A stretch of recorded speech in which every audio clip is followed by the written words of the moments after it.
Hallelujah, खुदा यीशु मसीह के अजीम और प्यार नाम में मेरी तरफ से आपको बहुत बहुत सलाम। मैं आपकी होस्ट जरनाबनी और आप देखते हैं प्रोग्राम हमारा कल हमारे बच्चे।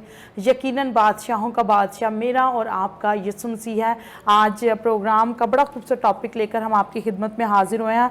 मैं आपके साथ एक वर्स शेयर करना चाहती हूँ। मुकाशफा 19:16 खुदा के कलाम में लिखा है, और उसकी पोशाक और रान पर यह नाम लिखा हुआ है, बादशाहों का बादशाह और खुदावंदों का खुदा। आमीन। हम देखते हैं पुराने अहदनामा में कि बादशाह, एक छोटा बच्चा जो है उसको बादशाह बनने के लिए चुना गया। और किसने चुना, आज का ये टॉपिक हम आपके साथ शेयर भी करेंगे और स्टोरी पर बात भी करेंगे। और जैसे आप जानते हैं कि हमेशा मेरे साथ मेरे बड़े भाई पास्टर नील मौजूद होते हैं, आज भी मेरे साथ मौजूद हैं। अभी वक्त है कि उनको शो में वेलकम कहें। जी, तो आपको शो में वेलकम कहते हैं। कैसे हैं आप? जी, खुदा उनकी शुक्रगुजारी। आप कैसे हैं? मैं बिल्कुल ठीक हूँ। आज हम बात करने वाले हैं बादशाह के बारे में, और नए अहदनामा में हम देखते हैं कि वो कौन सा बादशाह था। वो मेरा और आपका मुनज्जी खुदा यीशु मसीह, वो हमारा बादशाह, वो खुदावंदों का खुदा। आज हम उस पर भी बात करेंगे। सो अभी वक्त है कि हम अपनी आंखों को बंद करें, सरों को झुकाएं और पास्टर नील के साथ मिलकर दुआ मांगें। आए अपनी आंखों को बंद करें, सरों को झुकाएं और हम दुआ करें। खुदा अज़ीम, हम तेरी शुक्रगुजारी करते हैं इस सारे कीमती वक्त के लिए। यकीनन तू भला है, तेरी शफ़क़त अबदी है, तेरा प्यार निराला और तेरी वफ़ादारी पुश्त दर पुश्त रहती है। हम खुदावंद आज इस सारे कीमती वक्त के लिए तेरी शुक्रगुजारी करते हैं। और खुदावंद तमाम तरह के उन लोगों के लिए जो खुदावंद सोशल ऐप्स के ज़रिया से, टेलीविज़न के ज़रिया से, या खुदावंद अपने फ़ोन पर किसी भी ज़रिया से खुदावंद इस ब्रॉडकास्ट को, प्रोग्राम को देख पा रहे हैं, हम उनके लिए तेरी बरकत चाहते हैं। और आज के सारा बातचीत किया जाना, कलाम का बयां किया जाना, बच्चों की एक्टिविटीज़ के वसीला से खुदावंद लोग बरकत पाएँ, तेरे नाम को जलाल मिले। और अभी से खुदावंद हम इस सारे प्रोग्राम के दुरानिया को तेरे हाथों में देते हैं। सीनियर पास्टर फजल साहब के लिए, सिस्टर निदा के लिए, पास्टर शौकत फजल साहब के लिए, सिस्टर बिनिश के लिए और सारी टीम के लिए हम तेरी बरकत, तेरी सलामती चाहते हैं, यीशु के नाम में, आमीन। आमीन। सो प्यारे बच्चों, आज जैसे कि हमने दुआ से पहले बात की, हम बादशाह पर बात करने वाले हैं। और पास्टर नील, जो मैंने वर्ड्स भी शेयर की थी, मुकाशफा 19:16, बड़ी खूबसूरत वर्ड्स है। उसकी पोशाक और रान पर लिखा हुआ है, बादशाहों को बादशाह और खुदावंदों का खुदा।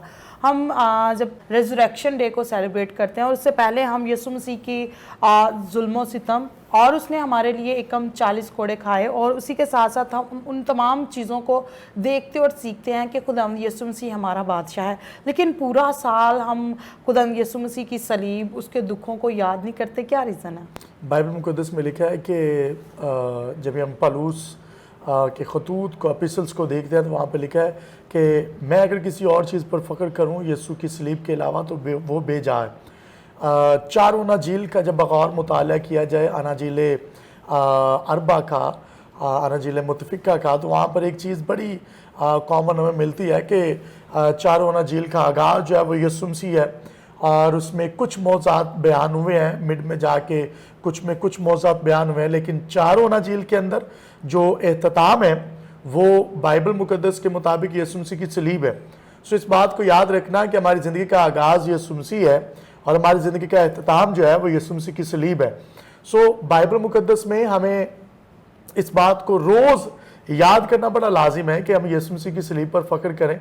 कई दफ़ा हम अपनी एजुकेशन पर, बहुत सारे लोग अपने पैसे पर, अपनी बिल्डिंग्स पर और बहुत अच्छे अच्छे मुल्कों में जाने के वसीला से जो बरक़ात खुदा उन्हें अता करता है, वो उन बरक़ात पर इंसार कर लेते हैं और वो समझते हैं कि मैंने अपनी दानिस्त के मुताबिक, मैंने अपनी हिकमत के मुताबिक इन चीज़ों को कमाया है। और फिर वो उन पर जो है वो रिलाई कर लेते हैं और फिर यीशु मसीह की सलीब को पीछे कर देते हैं। और मैं एक जगह पर एक स्पिरिट जो है वो केस कर रहा था, और वहाँ पर एक लड़की थी, और उसने जब मैं उनके घर में गया तो उन्होंने बताया कि ये लड़की है और इसको बैड स्पिरिट्स ने पकड़ा है। और वो गालबन काफ़ी खादमों के पास भी गए, और जब मेरी मुलाकात हुई, मुझे जर्मन से कॉल आई, मैं उनके घर पे गया और मैंने उस लड़की पर हाथ रखा तो वो 2-2 फीट बेड से ऊपर आए।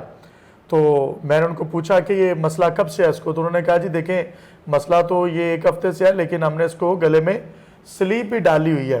जब हम घर पे आए तो मैं रास्ते में था, तो खुदा के रूह ने मुझसे कलाम किया, और खुदा के रूह ने कहा कि देखो, अगर ये सलीब जो बाहर पहनी हुई है, ये सलीब अगर अंदर होती तो कई दफ़ा माँ बाप बाहर सलीबें बच्चों को पहना देते हैं, लेकिन अंदर सलीब नहीं होती। अगर सलीब अंदर होती तो वो बदरू बाहर होती, अब सलीब बाहर थी तो बदरू अंदर थी। और बहुत सारे लोगों की ज़िंदगी में यही माजरा होता है कि वो बाहर स्लीबें पहननी होती हैं लेकिन बदरुएं अंदर होती हैं, और बाहर की बजाय अंदर स्लीब डालें और बदरुओं को बाहर निकालें। खुदावंद आपके साथ हो, और सलीब ही हमारे लिए निजात का बायस है। और किताब मुकद्दस में लिखा है कि उसने लानती मौत यानी सलीबी मौत गवारा की ताकि हम निजात पा सके। यीशु मसीह का सलीब पर जाना, यीशु मसीह का सलीब पर चढ़ना हम सबों के लिए बायस बरकत है। और हम यीशु मसीह के सलीब के अलावा किसी चीज़ पर फख्र करें तो वो बेवजह है। क्यों जनाब? बिल्कुल ठीक कह रहे हैं आप। मुझे बताएं कि सलीब का एक ज़ाहरी निशान हम लेते हुए हम इस बात पर ईमान नहीं रखते, सिर्फ हम ये रखते हैं कि सलीब पाक है। सलीब पाक तभी है जब आप उसको पाक मानेंगे, ईमान की बात आ जाती है। तो आप मज़ीद क्या कहते हैं कि इट्स अ ट्रू कि हमारे संडे स्कूल में बहुत सारे ऐसे बच्चे हैं, मैं देखती हूँ कि गले में ब्लैक डोरी के अंदर जो है ना मदर्स उनको स्लीप पहना देती हैं। तो आप क्या कहते हैं कि बच्चों को गले में स्लीप पहनाएं कि या उनको मदर्स भी, संडे स्कूल टीचर्स तो अपना काम कर रही हैं, मदर्स के लिए कितना लाजमी है कि सलीब उनके अंदर घुसाएं? देखिए जी, सलीब जो है पहली बात कि कई दफ़ा हम इस निशान पर फ़ख्र जब करते हैं तो बहुत सारे लोग इसमें मिसकंसेप्शंस और गलत फहमियाँ ये भी आ जाती हैं कि सलीब हमें बचाएगी, हालांकि उनके पास सलीबी मुकाशफा जो है मौजूद नहीं होता। सलीब पर हुआ क्या वो मौजूद नहीं होता। और मैं आपको बताना चाहता हूँ बहुत सारे लोगों की ज़िंदगी के अंदर भी आज कश्मकश यही है कि सलीबें पहनी है लेकिन सलीबी मुकाशफा जो है कि सलीब, देखें सलीब तो डाकुओं ने भी उठाई, सलीबों पर तो डाकू चढ़े थे ज्यादा। अब यीशु मसीह जो है वो जब सलीब पर चढ़ा तो लानती मौत थी, उस दौर में ये कोई अच्छी मौत नहीं समझी जाती। तो और किसी घराने के अंदर मैं हिस्ट्री पढ़ रहा था, किसी का भाई या बाप या कोई अजीज सलीब पर चढ़ाया जाता तो उनके रिश्ते नहीं होते थे। लोग कहते थे जनाब ये तो बहुत करप्ट लोग हैं जिनके दरम्यान तो हमने रिश्ते नहीं करने। तो यहूदियों के अंदर तो ये दस्तूर था। अब रोमियो ने, क्योंकि ये सलीब का कॉन्सेप्ट वहां पे रखा हुआ था और यीशु मसीह से पहले भी बहुत सारे डाकुओं को सलीब दिया गया। अब सलीबी मुकाशफा जानना कि यीशु मसीह ने सलीब पर किया क्या, सलीब पर काम हुआ क्या है, जब तक वो काम आपकी जिंदगी में नहीं है, सलीबी मुकाशफा आपकी जिंदगी में नहीं है, सलीब आपको बचा नहीं सकती। सो लिहाजा अगर आपकी जिंदगी में सलीबी मुकाशफा है, यीशु मसीह ने सलीब पर जाकर कौन सा काम आपके लिए किया है, फिर आपके बच्चे भी और आप भी निजात पाएंगे। अब बच्चों को सलीब आप लगा देते हैं किसी भी पिन के साथ या किसी भी चीज के साथ, कपड़ों पर लगा देते हैं, गले में डाल देते हैं, लेकिन आप बच्चों को सलीबी मुकाशफा नहीं देते। और जब तक बच्चों के अंदर सलीबी मुकाशफा नहीं है, यीशु मसीह की पहचान नहीं है, वो सलीब उनके लिए कुछ काम नहीं करेगी। लिहाजा बहुत सारे लोगों ने सलीबें उठाई भी, सलीब ने उनको नहीं बचाया। आप जानते हैं डाकुओं ने भी सलीब उठाई, वो सलीब पर थे। निशान अगर बचा सकता तो वो डाकू बच सकते, निशान नहीं बचाता। सलीब हमारे लिए यीशु मसीह की तरफ ले जाने का एक जरिया है और यीशु मसीह के साथ मिलाने का एक जरिया है कि सलीब जो फख्र का निशान बना, जो पहले लानती था, वो फख्र का निशान बना सिर्फ इस लिहाज से कि हम यीशु मसीह पर भरोसा रखते हैं। उसके सलीबी मुकाशफा को जानना हमारे लिए बड़ा लाजिम है। बच्चों को पहनाने की बजाय हाँ सलीब का मुकाशफा उनको बता दें और फिर डेली बच्चों के पॉकेट के अंदर कोई एक वर्स जो है वो आप रख सकते हैं, मेमोराइज वर्ड्स रख सकते हैं, या आप उनको कह सकते हैं जी आपने लंच टाइम में जब आप स्कूल हो तो आपने ये वर्ड्स अपने बैग से या अपने पॉकेट से निकालनी है, फिर आपने पढ़नी है और वो डेली वर्ड्स आप चेंज करके उनको लिख के ऐसे स्कूल में दे सकते हैं। और एक तो उनकी बड़ी अच्छी एक्टिविटी भी होगी कि मैंने स्कूल में लंच टाइम में इसको पढ़ना है और फिर इस तरह से बच्चे को सीखने को भी मिलेगा। खुदावंद आपके साथ हो। जी बिल्कुल, रूहानी ग़िज़ा भी देना लाजमी है। जिस तरह से आप जिस्मानी ग़िज़ा का बड़ा ख्याल रखते हैं, इसी तरह से आप बच्चों की रूहानी ग़िज़ा का भी ख्याल रखा करें और लाजिम है कि मदर्स ये काम बच्चों के साथ किया करें। हम पुराने अहदनामा में देखते हैं कि पुराने अहदनामा में मदर्स जो हैं वो क्या करती थी और उनके लिए क्या कानून थे, और हम लोग उन चीज़ों से बिल्कुल निकल गए हैं। हम अपने बच्चों को जो है वो चुप करवाने के लिए, खामोश करवाने के लिए हम डिफरेंट जो आज कल के हम अगर उसको सोचें और कहा यह जाए कि शैतानी चरखा हम अपने बच्चों के हाथ में दे देते हैं और हमें नहीं पता होता कि हमारे बच्चे वहाँ से क्या देख रहे हैं और क्या सीख रहे हैं। आप अपने बच्चों को अगर मोबाइल फ़ोन या टीवी लगा कर देते हैं तो आप कोशिश किया करें कि बच्चों को आप वहाँ पर उनकी एजुकेशन के रिलेटेड आप वो चीज़ें उनको लगा के दें ताकि बच्चों की तरबियत भी हो, क्योंकि खुदा के कलाम में लिखा हुआ है औलाद की उस राह पर तरबियत कर जिस पर उसको जाना है। तो लम्हा फिक्रिया आज आपको सोचने की ज़रूरत है कि आप अपनी औलाद की तरबियत किस तरह से कर रहे हैं। सो लाजिम है कि आप अपनी औलाद की तरबियत जो है वो खुदा के कलाम के मुताबिक करें। सो अभी वक्त है कि हम एक खूबसूरत स्टोरी आइज़क नसीम से सुनते हैं और बरकत को रिसीव करते हैं।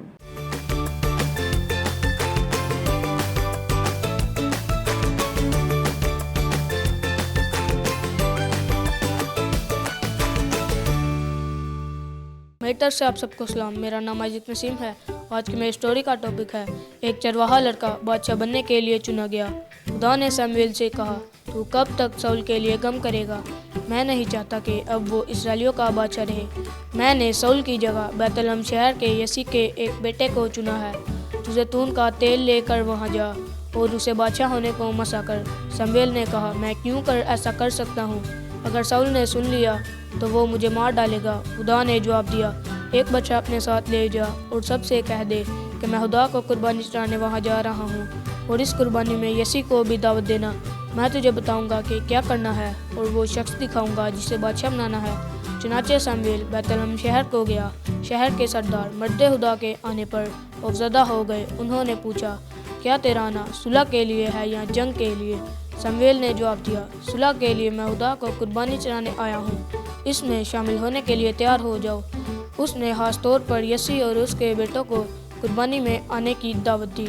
जब वो पहुँचे तो यसी का बेटा लियाब वहाँ था।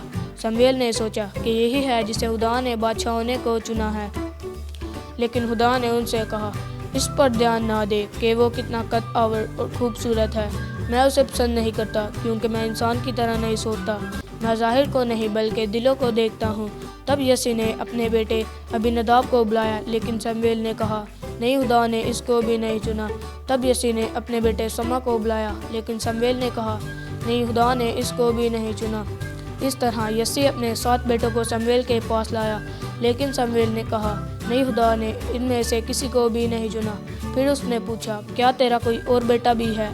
शमूएल ने जवाब दिया, हाँ, एक सबसे छोटा है, लेकिन वो बाहर भेड़ों की निगरानी पर है। शमूएल ने कहा, उसे बुला ले। जब तक वो नहीं आ जाता हम कुर्बानी नहीं चढ़ाएंगे। इसलिए यसी ने दाऊद को बुला भेजा। वो खूबसूरत का दावत जवान था। खुदा ने कहा, यही है, इससे बादशाह होने को मसा कर। शमूएल ने कुछ जैतून का तेल लिया और दाऊद के सर पर उंडेला और उसे उसके भाइयों के सामने बरकत दी। उस वक्त खुदा का रूह दाऊद पर उतर आया और हमेशा उसके साथ रहा। तब शमूएल रामा को वापस लौटा। आमीन। सो प्यारे बच्चों, आज की हमारी स्टोरी का वसीला से हमें यह सबक हासिल होता है कि खुदा दिलों को देखता है, इसलिए नेक और फरमाबरदार इंसान को इज्जत देता है। Thank you and God bless all of you. जी, अभी आपने ये खूबसूरत स्टोरी सुनी है। आइज़िक से एक लड़का, एक बच्चा जो है वो बादशाह बनने के लिए चुना गया। और वो कौन था? वो चरवाहा था। पास्टर नील, हम आपकी तरफ आते हैं। आप क्या कहते हैं कि ये छोटा नन्हा बच्चा जो कि भेड़ बकरियां चराता है और ये बादशाह बनने के लिए चुना गया, कितनी अजीम और कुशाइन बात है कि हत्ता कि उसके बड़े भाई भी थे और वो खूबसूरत भी थे, गुड लुकिंग भी थे। हम जो हैं वो लोगों की ज़ाहरी सूरत देखते हैं, उसकी शक्ल सूरत देखते हैं, उसका पहनावा देखते हैं और हम इम्प्रेस हो जाते हैं। तो आप क्या कहते हैं कि खुदा जो है वो दिलों पर निगाह करता है, तो हमें किस तरह से अपने आप को पाक साफ़ करने की ज़रूरत है? जी, मैं यहाँ पे ये कहना चाहता हूँ कि बादशाह होने के लिए ही was not trying to be become king. So हमें यहाँ पे देखना पड़ेगा कि दाऊद क्या कर रहा था। वो बादशाह बनने के लिए ना तो दुआ कर रहा था, ना वो बादशाह बनने के लिए स्ट्रगल कर रहा था, ना वो बादशाह बनने के लिए MP MNS के साथ उसके लिंक्स थे, ना बादशाह बनने के लिए उसने वजीरों मशीरों के साथ राब्ते किए। जी, उसका राब्ता एक हस्ती के साथ था और वो उसका शुक्रगुजार था। बिल्कुल, वो है खुदा। जी। और बाइबल मुकद्दस में लिखा है, खुदा लोग जो है वो ज़ाहिरी चीज़ों पर निगाह करते, लेकिन खुदा दिल पर निगाह करता है। सैमुअल यसी के घराने में जाता है, 7 बच्चे जो बड़े अच्छे लिंक थे। फिर वो बच्चे जो हैं वो आप जानते हैं कि आर्मी में भी थे। फिर वो बच्चे जो हैं वो बड़े वेल सेटल भी थे, लेकिन ये सबसे छोटा था चूँकि ये शरारती था और इसको घर से बाहर रखा हुआ था। इसका पहनावा अच्छा नहीं था, इसका कोई भेड़ बकरियाँ चराने वाले को इतने खूबसूरत या अच्छे रंगो रूप के नहीं होते, क्योंकि धूप है, सारी चीज़ें हैं, और इसराइल के अंदर तो धूप भी उन इलाकों में बहुत ज़्यादा होती थी। सो इस तरह के इलाका में रहने वाला बंदा और फिर भेड़ बकरियाँ चराने वाला जो बादशाह बनने के लिए तो दो भी नहीं कर रहा, कोशिश भी नहीं कर रहा, वो एक काम ज़रूर कर रहा है, और वो काम ये जो आज हमें भी करने की ज़रूरत है, वो दिल से खुदा का शुक्रगुजार था। वो दिल से खुदा की प्रस्तिश करता था, वो दिल से खुदा के ज़रूर झुकता और बग़ैर कुछ मांगे के। अब दुआ करना ये नहीं है कि हम खुदा से हमेशा कुछ मांगे। अब लोग यहाँ पे गलती ये करते हैं, जब भी खुदा के पास जाते हैं, दुआ करना, खुदा से बातचीत करना है, खुदा के साथ रिश्ता कायम करना है। और रिश्ते में अगर आप किसी के साथ रिश्ता कायम करते हैं और उस रिश्ते में आप सिर्फ अपनी डिमांड सामने रखते जाते हैं और वो सामने वाला बंदा एक वक्त में इरिटेट हो जाएगा। बिल्कुल। वो कहेगा ये तो ऐसा शख्स है कि जब भी मेरे पास आता है कुछ ना कुछ डिमांड करता है, मांगता है। तो हमने भी बहुत सारे लोगों ने अनफॉर्चुनेटली खुदा के साथ जो रिश्ता है वो इस तरह का बना लिया है कि जब भी जाना हमने कुछ मांगना है उसके साथ बातचीत नहीं करनी। दुआ जो है वो बातचीत करना है, दुआ जो है वो खुदा के ज़रूर झुकना है, दुआ जो है वो खुदा के ज़रूर अपने आप को रख देना, सरेंडर करना और फिर खुदा के मनसूबा जात को लेकर आगे बढ़ना। दाऊद जो है वो खुदा के ज़रूर जब भी झुकता था, शुक्रगुजारी करता था, दुआ करता था, गीत गाता था, हमदो सना करता था। तो कहीं पर भी ये नहीं लिखा कि वो अपनी उस भेड़ बकरियों की लाइफ से निकल कर किंग बनने के लिए बड़ी प्रार्थना या दुआ कर रहा था, ऐसा कुछ नहीं है।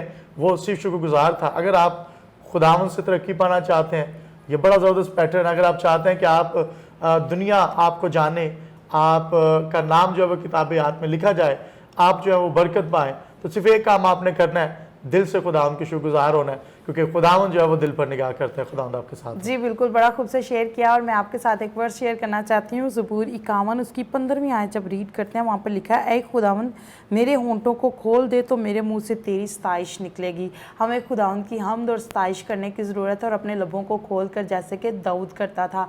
और दाऊद जो है वो खुदावन को पसंद आया। सो जितने भी लोग चर्च में जाते हैं, आप प्रस्तिश नहीं करते, खुदावन की सताइश नहीं करते, उनको ये दुआ मांगने की ज़रूरत है और खुदावन से कहने की ज़रूरत है कि खुदावन तू हमारे लबों को खोल दे। यकीनन खुदावन आपके बंद लबों को खोलेगा, वो लब जो कि अबलीस ने बंद किए हुए हैं। आपको खुद दुआ मांगने की ज़रूरत है और खुदावन से ये कहने की ज़रूरत है कि खुदावन हम हकीकी तौर से और लायक तौर से तुझे पसंद आएँ, ताकि आप खुदावन आपकी बातें जो हैं, आपकी दुआएं, मनाजात, आपकी मन्नतें जो हैं वो खुदावन के हजूर मकबूल ठहरें। खुदावन आपको बरकत दे। अभी वक्त है कि हम बच्चों का एक खूबसूरत टैबलो देखें और बरकत को रिसीव करें।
अभी आपने ये खूबसूरत टैबलो देखा है। यकीनन हमें यीशु मसीह में रहते हुए जॉय करने की ज़रूरत है, खुशी मनाने की ज़रूरत है, शादमान होने की ज़रूरत है, क्योंकि वही हमारा बादशाह है। वो बादशाहों का बादशाह है और आसमान और ज़मीन का कुल इख्तियार उसके पास है। उसने कहा कि आलम अरवाह की कुंजियाँ मेरे पास है। यकीनन यीशु मसीह के पास आलम अरवाह की कुंजियाँ हैं। तो हमें अपने बच्चों को हकीकी बादशाही के लिए तैयार करने की ज़रूरत है। वो बादशाही जिसके लिए हमारा बादशाह, हमारा मुनज्जी हमें लेने को आने को है। तो अपने बच्चों को ये लाजमी सिखाया भी करें।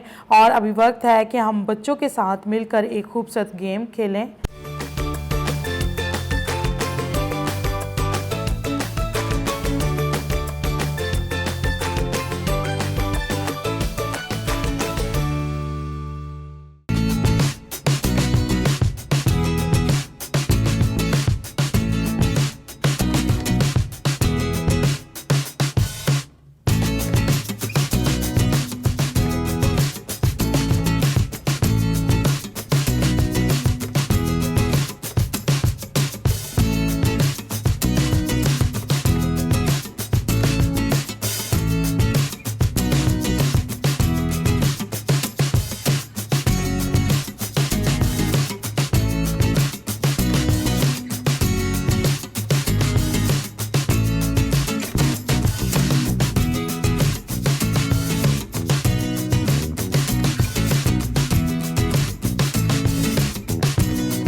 भी आपने ये बच्चों के साथ मिलकर गेम खेली है। आई होप सो कि आपने इंजॉय किया होगा और वो तमाम बच्चे जो घरों में बैठे इस शो को वॉच कर रहे हैं, आप सबों को दावत देते हैं कि आप भी ज़रूर इस शो का हिस्सा बन सकते हैं। और इसी के साथ साथ आप इस शो में से जो चीज़ें सीख रहे हैं आप वो स्क्रीन पे दिए गए नंबर पे हमें फीडबैक भी दे सकते हैं। और इसी के साथ साथ आपको बताते चलें कि हमारा यूट्यूब पर चैनल है, आप इसको ज़रूर सब्सक्राइब करें, दूसरों के साथ शेयर करें ताकि दूसरे बच्चे जो हैं वो भी बरकत को रिसीव करें। आप जब स्कूल जाते हैं तो स्कूल जाते हुए आप अपने फ्रेंड्स के साथ भी आप जो है वो बहुत सारी चीज़ों में ग्रो कर रहे होते हैं और पेरेंट्स जो है वो इन बातों को लेकर डर और खौफ में होते हैं कि हमारा बच्चा बुरी सोहबत में ना बैठे। और मैं आज उन तमाम बच्चों से कहना चाहती हूँ कि आप फ्रेंड्स तो बनाते हैं, सोच समझ के बनाएं और इसके साथ साथ आप अपने फ्रेंड्स को मोटिवेट कर सकते हैं खुदा का कलाम पढ़ने के लिए और रीडिंग करने के लिए। बगौर मुतालिया क्या करें, खुदावंद के कलाम की तिलावत करने से आप खुद जो हासिल कर रहे हैं आप दूसरों के साथ भी शेयर कर सकते हैं। पास्टर नील, हम देखते हैं कि बहुत सारे बच्चे ऐसे होते हैं कि कोई नई चीज़ देख लें। कल ही मैं संडे स्कूल में एक बच्चे से स्टोरी सुनने को मुझे मिली कि वो बच्चा कहता पता नहीं कौन सी नई गेम है और उसने कहा कि आप मुझे 500 रुपीज़ दो तो मैं आपको ये आपके फ़ोन में इंस्टॉल कर दूंगा। और वो बच्चा हत्ता कि 500 रुपये आप इसको देने के लिए रेडी हो गया और उसने घर पे बहुत सारी ट्राइयाँ की और उसने कहा मैंने ये किया। हमारे बच्चे इस तरह क्यों नहीं करते कि हम बच्चों को जो है अपने बच्चों को ट्रेंड इस तरह करें कि आप खुदा के कलाम को सीखें। फ़लाँ जगह से फ़लाँ ऐप मौजूद है, बहुत सारे ऐसे ऐप्स मौजूद हैं जहाँ पर हम अपने बच्चों को खुदा का कलाम सिखा सकते हैं। तो पेरेंट्स के लिए कितना लाजिम है अगर फ़ोन उनके हाथ में दे रहे हैं तो उन पर नज़र रखें कि हमारे बच्चे क्या सीख रहे हैं और दूसरों को किन रस्तों पर चला रहे हैं। बड़ा लाजिम है। और बहुत सारे बच्चे हैं जो आजकल फ़ोन पे लगे रहते हैं, इसमें टिकटॉक और दीगर ऐप्स जो हैं वो इंस्टॉल किए जाते हैं। तो ये भी है कि इस फ़ोन को जो है वो एक कीपैड वाले फ़ोन की तरह भी यूज़ किया जा सकता है। कुछ ऐप्स ऐसे आ गए हैं जिसमें आपके जो है वो उस पर शिफ्ट कर दें, एक बटन प्रेस करें तो वो आपका फ़ोन जो है वो सारे ऐप्स को जो है वो हाइड कर देगा और सिर्फ आप कॉल कर सकते हैं, कॉल सुन सकते हैं। और अगर ये फ्यूचर इस्तेमाल किया जाए तो ये भी बेहतर है। और दूसरा इसके साथ साथ जो है अगर फ़ोन का अच्छा इस्तेमाल करना है तो बच्चों को बहुत सारी बाइबल स्टोरीज़ हैं, बहुत सारे ऐसे ऐप्स हैं जिन पर बच्चों को जो है वो आगे बढ़ाया जा सकता है और इस पर नज़र रखी जा सकती है। बहुत सारे ऐसे टैबलोस हैं, गीत हैं जिन पर बच्चों को बताया जा सकता है। देखिए, सुनना, म्यूज़िक ही सुनना है तो फिर आप खुदा का कलाम सुन लें। म्यूज़िक की शक्ल में भी मौजूद है, किताब की शक्ल में मौजूद है, स्टोरी की शक्ल में मौजूद है।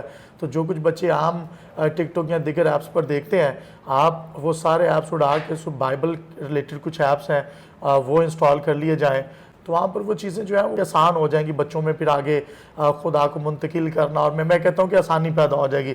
इससे बेहतर कि बच्चे अगर फ़ोन पर टाइम ज़ाया कर रहे हैं तो एक तो फ़ोन का टाइम जो है वो दुरानियाँ कम कर दें आहिस्ता आहिस्ता, क्योंकि बच्चे जो हैं वो एडिक्ट हो चुके हैं फ़ोन के भी बहुत ज़्यादा, बड़े भी एडिक्ट हो चुके हैं। मैं ये समझता हूँ कि कोई भी शख्स उठे तो अगर उसके पास फ़ोन है पिछले कुछ सालों से तो उठते ही उसका हाथ जो है वो सबसे पहले जहाँ पर उसने रखा होता है फ़ोन उधर ही जाता है और फिर वो आँखें खोलता है। तो आँखें खुलने से पहले हाथ जो है वो चल रहा होता है और वो फ़ोन की तरफ जा रहा होता है। So this is sign that you are addict by your telephone. खुदा आपके साथ हो। और बच्चों के लिए मैं कहना चाहता हूँ कि बच्चों को फ़ोन से दूर रखें और कुछ ऐसे आप जो बाइबल रिलेटेड हैं थोड़े वक्त उनको दें, लेकिन ताकि वो उस कलाम को सीख सकें। और फिर आपकी भी ड्यूटी है कि आप उनसे पूछें कि आपने क्या सीखा। जी बिल्कुल, बड़ा खूबसूरत शेयर किया और आई होप सो आज के एपिसोड के वसीला से आपने बरकत को रिसीव किया। अपने बच्चों पर नज़र रखें और ये दिन जो हैं ये बहुत नज़दीक है कि खुदा यीशु मसीह आने वाले हैं और अपने बच्चों को सेकंड कमिंग के लिए तैयार करें। और अभी हम पास्टर नील की तरफ आते हैं और उनसे जानते हैं कि आज लास्ट पे आपके साथ क्या मैसेज शेयर करेंगे। जी, इस वक्त जितने मुझे आइज़िक टीवी पर वॉच कर रहे हैं, जहाँ जहाँ मेरी आवाज़ पहुँच रही है, मैं आप सबको एक मैसेज देना चाहता हूँ। वो ये है कि आप खुदा के कलाम में बढ़े। जब तक आप खुदा के कलाम में नहीं बढ़ेंगे, आपके ख़ानदान के लोग आपको देखकर या आपके बच्चे आपको देखकर कलाम में नहीं बढ़ेंगे। अब ये वक्त नहीं है कि आप बच्चों से कहें कि जी आप चर्च में जाएं। अभी वक्त है उंगली पकड़कर उनको साथ लेकर जाएं, खुदा के कलाम में बढ़ाएं, ताकि वक्त नज़दीक है और यीशु आने वाला है और आसमानी सफ़र की तैयारी करते रहे। खुदा आपके साथ हो। God bless you.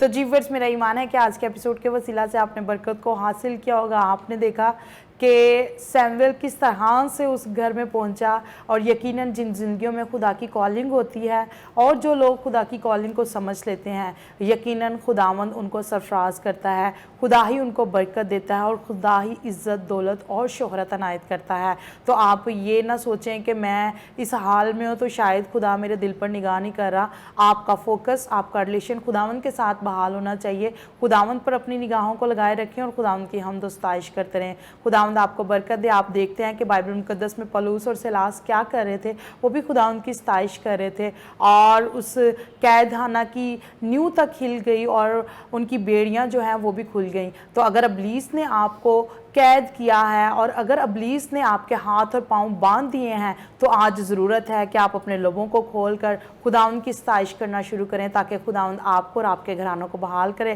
खुदावंद आपको बरकत दे। फिर मिलेंगे एक नए एपिसोड, नए टॉपिक को लेकर आपकी खिदमत में हाजिर होंगे। देखते रहिए आइज़िक टीवी। मुझे और मेरे कैमरामैन बाबा मुबशर को दीजिए इजाज़त। अपना ख्याल रखिए। God bless you all. Pakistan जिंदाबाद।